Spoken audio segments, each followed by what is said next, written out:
Bem-vindas, bem-vindos ao Brasil GovCast, o podcast do Brasil Gov Summit, o ponto de encontro entre gestão, tecnologia e inovação pública. A gente está aqui hoje com 3 representantes de 3 empresas que vão falar para a gente sobre um assunto de extrema importância: segurança digital, cibersegurança. Então estamos aqui com o Zap, com o Jota e com o Vitor. Para começar, queria começar com você, Zap. Se apresenta e fala o que faz e o que é a NTSEC, a empresa que aqui você representa. Obrigado, Fernando. É uma satisfação muito grande estar com vocês aqui, estar participando do evento e contribuindo um pouco para esse tema tão importante que é a cibersegurança, né? Então, uma honra estar aqui com vocês. Muito obrigado.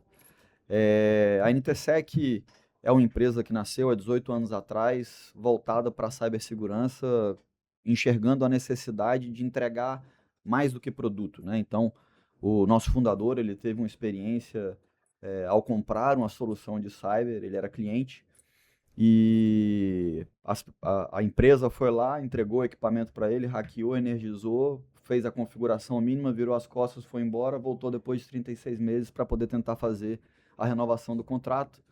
E aí, então, ele enxergou que tinha espaço para uma empresa que, de fato, pudesse fazer algo muito maior do que isso, né? Que pudesse tirar das soluções o máximo que elas têm para dar. Então, ao longo desses 18 anos, a gente conquistou muitos clientes. Hoje nós somos a maior empresa de cibersegurança do Brasil no que tange a governo, com um volume de vendas no ano passado de mais de 730 milhões de reais, tendo na nossa carteira hoje a proteção do Banco Central no ambiente do Pix, na proteção do aplicativo do Banco do Brasil no que tange ao app, a proteção na Justiça Eleitoral no que tange a aplicação junto com o F5, a proteção dos endpoints da Receita Federal do Brasil junto com o Trend Micro, STJ, todos os TRTs do Brasil, todos não, mas boa parte, porque tem um TRT que não está conosco. Então, assim, nós nos especializamos em cibersegurança e muito focado em governo e pensando nesse mote, assim, como que eu consigo fazer cibersegurança de ponta a ponta, de tudo que for digital, segurança de usuário, segurança de aplicação, segurança de rede, segurança de banco de dados, segurança do dado estruturado, do dado não estruturado, de tudo a gente consegue entregar, então, hoje, uma qualidade muito grande no que a gente faz. E a gente faz isso com pessoas, né? Então, a NTSEC se preocupa muito em ter os melhores profissionais em todas as tecnologias. E é dessa forma aí que a gente vem construindo a nossa jornada esse tempo todo.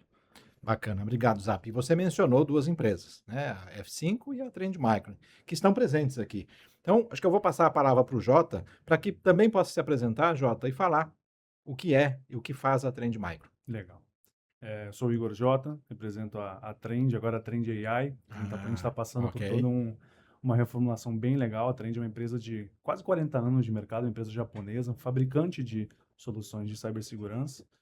Só no Brasil estamos há 28 anos, então a gente tem bastante história aí com vários clientes no Brasil, mais de 150 países de presença e com 7 mil colaboradores ao redor do mundo. E é uma empresa, já muito conhecida no mercado, né, uma das principais, quando a gente fala da parte de cibersegurança, muito conhecida, principalmente lá atrás, quando a gente fala a nível de um endpoint, de uma proteção de e-mail, mas hoje a gente tem trazido muitas conversas de valor relacionado principalmente a uma gestão de risco e proatividade, que não só a Trend, não só os fabricantes, mas o mundo todo tem falado disso, né? O próprio Fórum Econômico Mundial tem trazido muito esse debate, mas agora mais do que nunca a inteligência artificial, né? Então todos os desafios que a inteligência artificial traz para a segurança como um todo, né? Então é uma empresa muito consolidada no mercado e que tem se inovado bastante. A gente até está tendo um rebrand bem legal falando justamente sobre isso, né? A gente já utiliza IA há muitos anos nas nossas tecnologias, mas obviamente agora a gente precisa trazer uma camada muito grande para a segurança da IA, que a gente está vendo que é um investimento colossal. O mundo está investindo de forma colossal em inteligência artificial. Sim, que traz algumas vantagens e também algumas Exatamente. preocupações. Muito bacana. Bom, para você não ficar atrás, Vitor, vou pedir para que você faça o mesmo. Claro. Se apresente e também apresente a empresa que você representa, a F5. Eu sou o Vitor Beda, sou System Engineer da F5 no Brasil. A F5 é uma empresa com um pouco mais de 30 anos, né? A gente fez isso faz 1 ou 2 meses. E a F5 é muito conhecida por load balancer, né? A F5 ela ditou no mercado na década de 90 como funcionaria um load balancer de aplicação. Então fizemos isso por muitos anos e a F5, estando já na frente da aplicação dos nossos clientes, começou a fazer parte de segurança. Então, desde WAF, proteção de web, proteção de API, a parte de bot protection, e a gente começou a fazer isso on-premises no começo. Hoje a gente está expandindo isso para a nuvem, a F5 se atualizou para conseguir cobrir esses outros ambientes, e também temos uma iniciativa muito grande para AI, né? Tanto para a parte de load balance de treinamento de AI, quanto para guardrail de entrada para o modelo e de saída para o modelo. Então a F5 está se modernizou nesse âmbito e hoje ela entrega produtos para essas duas vertentes, né? Tanto para proteção de API e aplicações, tanto para AI. Bacana. Bom, IA ou AI está em tudo. Tá, Né? tá em Então, tudo. realmente, a gente não tem como negar que chegou para ficar. Chegou não, porque já tem 70 anos, a gente vai fazer 70 anos na IA esse ano, mas chegou de uma maneira diferente. Né? A IA generativa, os modelos de linguagem, mas principalmente todo mundo utilizando. A grande diferença agora é que literalmente está na mão de todo mundo. Né? Agora, vocês citaram que a preocupação e o trabalho de vocês, principalmente da NTSEC, está relacionado a governo. O governo traz uma preocupação adicional. A gente muitas vezes está falando de dados sensíveis. Dentro de uma organização, ainda que nós tenhamos dados sensíveis, muitas vezes são dados mais estratégicos que impactam e afetam mais a organização, mas no caso de governo, muitas vezes estamos falando de dados que hoje já tem uma legislação correspondente, existe uma necessidade latente, uma obrigatoriedade na sua proteção. Então, olhando nesse aspecto, eu faço uma pergunta para você, Jota, como que você, na Trend AI, já vamos usar o novo nome, né, tem enxergado a proteção dos usuários que fazem uso dos serviços que o governo normalmente oferece nas suas soluções de Gov ou GovTech? A gente, enfim, tem muitos desafios relacionados a essas questões, né? Por exemplo, quando a gente pega principalmente cenários de ataque, seja municipal, seja no setor público como um todo, como você comentou, né? É muito comum, o pessoal sempre falou muito de ransomware, por exemplo. Ransomware sempre foi muito famoso e, claro, obviamente, pelo impacto que isso costuma ter. Mas é um comportamento que a gente tem visto, principalmente nos últimos 2 anos, uma mudança no comportamento dos atacantes, justamente buscando agora dados, né? Uma forma muito mais silenciosa de fazer um ataque, onde o objetivo deles, muitas vezes, eles não justamente gerarem um alerta, ficar dentro do ambiente e buscar uma informação de fato valiosa. Então, é um baita movimento relacionado aos atacantes para isso, e hoje eles têm, inclusive, a própria inteligência artificial também para apoiar principalmente o lado deles, né? Quando a gente pensa num ponto de entrada, principalmente para o usuário, a gente está falando da camada de e-mail ainda sendo completamente... Mais de 90% dos incidentes vêm na camada de e-mail, né? Eu não sabia. E isso... Até esses números, eles se persistem, né? Mas eles já têm muitos anos com o e-mail sendo a principal camada de entrada. E hoje, com a inteligência artificial, ficou muito mais fácil para um atacante fazer um phishing, né? Um e-mail direcionado, de fato. Utilizando uma tradução, algo muito mais... que faça, de fato, sentido para aquele ambiente especificadamente. A gente via, inclusive, alguns cenários de um phishing que, às vezes, tinha aquela tradução do Google, que às vezes não fazia sentido, a gente percebia rápido. Hoje é muito difícil. Então, utilizando engenharia social, então a IA tem permitido com que atacantes acessem de uma forma muito mais fácil a camada dos usuários, e isso traz muitos impactos. Quando a gente pensa por exemplo, na esfera municipal, a gente tem desafios muito comuns, normalmente, que a gente está falando de ambientes legados, aplicações legadas, e abre uma baita oportunidade para atacantes explorar essas vulnerabilidades e conseguirem aí sim buscar esses tipos de dados dos cidadãos, etc. E aí, a inteligência artificial é um ponto fundamental, né? A gente está vendo cada vez mais o investimento na IA e o pessoal desenvolvendo suas próprias IAs dentro de casa, e a Trend, inclusive, fez um estudo, soltou um estudo no mercado recentemente, que cerca de 45% dos novos códigos que são criados via Vibe Code, né, que são o código utilizando IA, são inseguros. Então, o que a gente está criando dentro de casa, a gente já está criando algo com base em seguro, que é a própria base do que a IA está gerando. Então, isso gera uma preocupação muito grande e, enfim, te vê cada vez mais investimento em IA, mas o que a nossa preocupação é que o investimento em segurança já possa, de fato, acompanhar isso. Sim, sem dúvida. É o que a gente fala. O Vibe Coding traz uma série de problemas, porque são pessoas leigas, muitas vezes, que não sabem codificar, não conhecem e não se preocupam com a segurança. Ao contrário daquilo que a gente vem trabalhando há bastante tempo no mercado de secure by design, ou seja, é que a gente pensar na segurança desde o princípio. Vitor, na mesma ótica do Jota, como a F5 tem enxergado a questão da cibersegurança, da proteção de aplicativos e usuários que fazem uso dos sistemas governamentais? Eu acho que a gente tem um espectro um pouco diferente da Trend, porque, na verdade, a superfície de ataque ela vai cobrir uma série de pontos, e o nosso é o ponto da aplicação com a cara para a rua. Então, o portal do cidadão que está com a cara para a rua, alguma coisa de consulta que ele faz, onde está o dado, onde ele imputa o dado, é onde eu tô. Eu sou o sentinela naquela porta. Então, para a gente, tanto a parte de proteção de API, quanto a parte de bot protection, a parte de WAP, é o ponto onde a gente consegue ajudar e onde a gente ajuda em muitos clientes, até da própria NTSEC, que é esse intermédio entre a informação e o sistema que o governo tem. E como o Jota disse, tem muita ferramenta dessa que é legado, ferramenta que você não consegue atualizar e que ela vai ter um tempo de maturação até ela virar uma aplicação moderna. Então, sem uma ferramenta de última geração protegendo o seu perímetro, é muito complicado você se defender. Eu acho que é aí onde a F5 consegue ajudar, aí onde a gente é muito bom, tanto na parte de volume de dados, quanto na parte de assinatura, de proteção contra ataques voltados à API, que também é uma realidade muito, muito cruel, né? Porque não é só o cara roubar o dado, é o cara alterar o dado dentro do seu ambiente. Ou ele usar variações dentro de uma API insegura, que um cara fez um vibe coding, para ele comprometer esse sistema.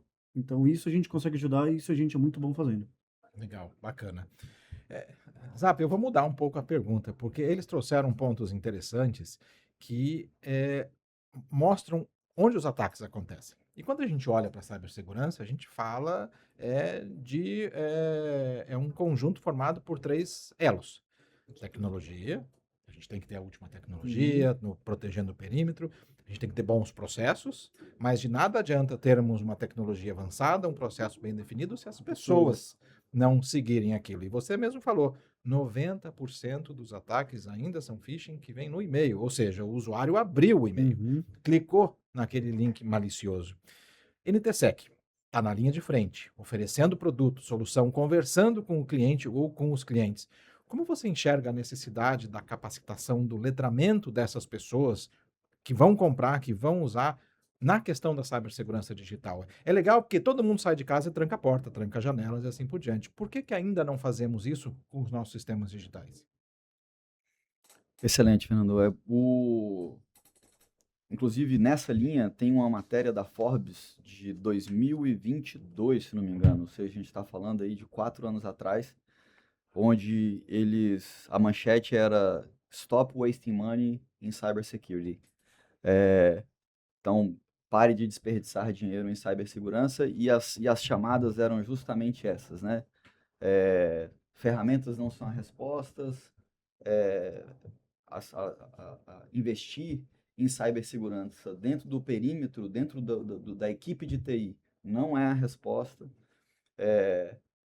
A falta de processo, só os processos de cibersegurança não são a resposta, é a junção disso tudo. E nós estamos aqui 4 anos depois debatendo exatamente o mesmo assunto. E como que a NTSEC ajuda nesse sentido? A NTSEC, ela desenvolveu um framework de cibersegurança baseado no NIST, no SANS, no Syscontrols, onde a gente entendeu todas as possibilidades de cibersegurança do ponto de vista de visibilidade, integridade e disponibilidade. E com essa tríade, a gente consegue, através dos nossos parceiros e com as ferramentas que a gente desenvolveu, entregar o que é mais importante para o cliente. Então, a nossa ideia não é a venda pela venda, não é fazer a venda a qualquer custo, e sim assessorar os nossos clientes para que eles construam a jornada de cibersegurança que vão levar ele, de fato, para um lugar mais seguro. Então, nessa jornada de cibersegurança, a gente está falando de começar, de repente, com um processo, ou uma mudança na cultura das pessoas, o que não implica em nenhum dinheiro gasto, é muito mais vontade de fazer. E depois a gente pode olhar para o ambiente e entender como que a gente pode ajudar a dar um próximo passo, seja um próximo passo do ponto de vista da proteção do perímetro, ou da proteção do usuário, ou qualquer tipo de proteção.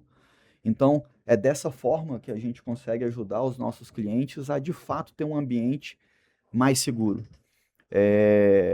A gente viveu já alguns casos, né, de incidentes de cibersegurança, infelizmente, mais do que a gente gostaria de viver. E é uma situação muito triste, né, porque você vê um órgão inteiro parado, um Estado sem conseguir pagar a folha de pagamento, ou um órgão de justiça que não consegue julgar um processo sequer durante 15 dias, esse prejuízo não é um prejuízo financeiro somente, né? É um prejuízo à imagem também. Quando você vê uma empresa cair 10 pontos percentuais na bolsa por conta de um ataque de ransomware, esse é o prejuízo que a cibersegurança traz, né? A cibersegurança ela é responsável por tudo isso. E às vezes, numa atitude pequena, sem gastar dinheiro nenhum, ele conseguiria remediar aquilo. Então, assim, a nossa forma de atuação é justamente essa. Aonde que dói mais? Assim, cada cliente é um cliente. Tem cliente que vai ter um CIEM de última geração e tem cliente que sequer vai ter análise de log. Então, como que eu consigo equilibrar essas coisas para poder entregar segurança para os clientes? Esse é o nosso mantra, essa é a nossa missão, Fernando. Bacana, legal. Gente, o papo tá muito bom, nem parece. A gente já percorreu quase 22 minutos na nossa conversa. Então, eu vou caminhar aqui para o encerramento e eu vou fazer 3 provocações. E eu vou jogar a peteca quente para vocês responderem, tá? Eu vou começar com o Jota. Jota, futuro do governo digital no contexto da cibersegurança. O que vai ser para você? Eu acho que vai ser a gente vai ver um cenário de ataque 100% automatizado com inteligência artificial, olhando o âmbito como um todo, assim como a defesa. Então, cada vez mais a gente vai ver esse processo de automação. Enfim, a IA está utilizando está sendo utilizada para atacantes não só para automatização de um phishing, mas para automatização da linha de código de um ataque. Uhum. Então, isso com certeza vai ser amplamente utilizado. E um ponto que a gente tem discutido muito com muitos clientes, a gente tem apoiado muitos clientes sobre isso, cada vez mais, eu entendo que isso com certeza vai estar no futuro do setor público, olhar para a cibersegurança como, de fato, um risco institucional. Então, a gente tem conversado com muitos clientes justamente sobre isso, isso já tem sido feito, né? Parar de enxergar a cibersegurança muitas vezes como um custo ou como apenas algo técnico e olhar para isso, de fato, como um risco institucional e tratar isso de fato de uma forma proativa, e o risco é muito importante para isso, para trazer insights estratégicos, para a gente levar essa conversa para a diretoria e conseguir quantificar e mostrar de uma forma plausível, obviamente baseada em frameworks, baseada em diversas questões, para que a gente consiga aproximar a diretoria de decisões e trazer justamente a cibersegurança nesse quesito. Bacana, é um futuro importante de ser conduzido. Vitor, a bola está com você agora. A F5, assim como a Trend, é uma multinacional, está presente em vários países. Quando a gente olha para governo digital, que referência vem à sua mente de um país, de um estado ou de uma cidade? De um país, eu acho, sinceramente, que o Brasil tem evoluído muito nisso. Eu acho que vem um pouco do que o Jota falou, que a gente tinha esse estigma de que cibersegurança era um gasto. E o que acontece, que a conscientização aconteceu foi, eu não tenho só um sistema que o usuário acessa, eu tenho informação pessoal de muita gente. Então isso acaba trazendo um valor que não tinha, né? Hoje o pessoal entende que isso funciona, que funciona, que isso tem que ser protegido, que isso tem que ser guardado.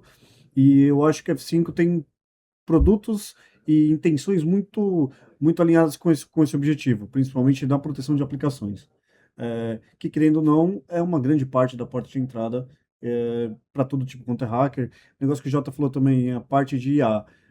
Cara, hoje é muito fácil alguém com má intenção e sem conhecimento técnico atacar um site de governo ou qualquer outro site que ele queira. Sim. Ele não precisa mais ser aquele cara que conhece o código a fundo.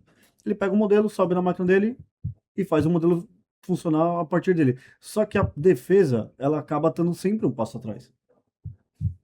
E acaba sendo um problema que hoje, eu acho que o maior estigma que a gente tem é esse. Você acaba, com a IA, você sempre está um passo atrás. Se você não tiver mapeado sua superfície de ataque, as ferramentas corretas, as pessoas certas e os processos certos, você vai ser atacado e vão comprometer seus dados uma hora ou outra. Sim, o gato e rato sempre. Zap, a última fica para você. De novo, você que está na linha de frente, junto com os clientes, Que conselho você daria para um jovem gestor público no contexto da cibersegurança? Eu daria o conselho de encarar a cibersegurança como uma jornada que não tem fim, como um ciclo que não se acaba nunca, né? Mas que tem que ser construído com um planejamento, né? A gente está falando bastante de IA, né? Todo mundo falando de IA. A gente visita muitos clientes e aí a gente vê os diversos casos, né? Um gestor público que a gente conheceu, ele bloqueou todas as IAs públicas no ambiente dele, no Firewall, né? Então, olha, aqui ninguém usa Copilot, ninguém usa GPT, ninguém usa Gemini, ninguém pode fazer nada, porque esse cara ele pode comprometer a nossa informação subindo um dado sensível. Só que quando ele faz isso, ele perde produtividade. A área fim perde produtividade, né? O jurídico deixa de produzir na velocidade que poderia produzir, a área financeira deixa de produzir menos. Então, a gente consegue fazer isso encontrando o meio termo. E a dica que eu daria para um jovem gestor público seria essa. Entenda o seu processo, construa uma jornada de cibersegurança que vai haver fricção, sem dúvida nenhuma vai haver fricção, mas que essa fricção não impeça a produtividade do seu ambiente. E a gente está aqui e pode ajudar os nossos clientes nessa missão. Conte conosco. O lema da NTSEC é Always There. A gente ajudou já dezenas de clientes que sequer tinham um contrato com a gente. Então, a gente tem esse espírito da ajuda e de apoiar os clientes quando eles precisam. Legal. Você trouxe uma palavra, um insight importante. É infinito. Isso nunca vai acabar. Nunca vai acabar. Legal. Com isso, encerramos aqui este excelente episódio do Brasil GovCast, podcast do Brasil Gov Summit, que é o ponto de encontro entre tecnologia, inovação e gestão pública. Fiquem ligados, temos mais pela frente.